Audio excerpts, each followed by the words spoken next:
আজি যে আমি কওঁ যে মদনী খানদানৰ মানুহ আহিছে, বাসকান্দি হুজুৰৰ খানদানৰ মানুহ আহিছে, এইটো তেওঁলোকে আসমানৰ পৰা টপকিছে?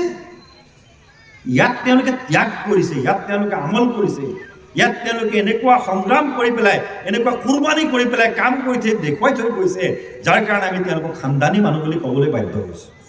ময়ো হ'ব পাৰোঁ, আপুনিও হ'ব পাৰে খানদানী মানুহ। আপুনি এনেকুৱা কাম কৰি দেখুৱাই থৈ যাওক, আপুনি এনেকুৱা নিদৰ্শন দেখুৱাই থৈ যাওক, যিটো নিদৰ্শনে আপোনাক আপোনাৰ নেক্সট জেনেৰেশ্যনৰ কাৰণে খানদানী বুলি পৰিচয় দি দিব পাৰে।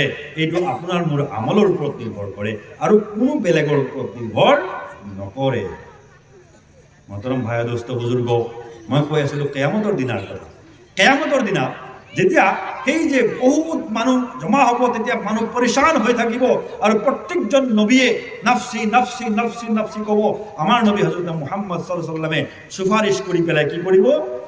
আমাক প্ৰথমতে সৱাল জবাব কৰা, প্ৰথমতে বিচাৰ আৰম্ভ কৰিব, বিচাৰ প্ৰক্ৰিয়াটো আৰম্ভ কৰিব। তেতিয়া কোৱা হৈছে আমাৰ আমল নামা, এই যিখন লিখি থকা হৈছে, এই যিখন ৰেকৰ্ড কৰি থকা হৈছে, এই আমল নামা আমাক দান কৰা হ'ব।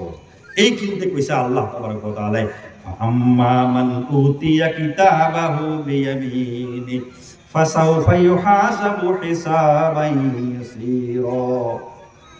যিজন মানুহৰ আমল নামা মাতি আনা হ'ব, আব্দুর রহমান ইবনে অমুক, আব্দুল্লাহ ইবনে আব্দুর রহমান, আহা, আমি আহি যাম। আমাৰ গাত কোনো কাপোৰ কানি নাথাকিব, কোনো কাপোৰ কানি নাথাকিব।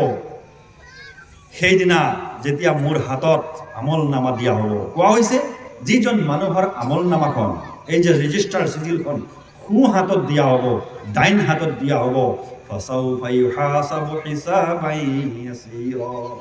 সেইখন আমাৰ মাৰ্কশ্বিট হ'ব, মাৰ্কশ্বিট, আমল নামা।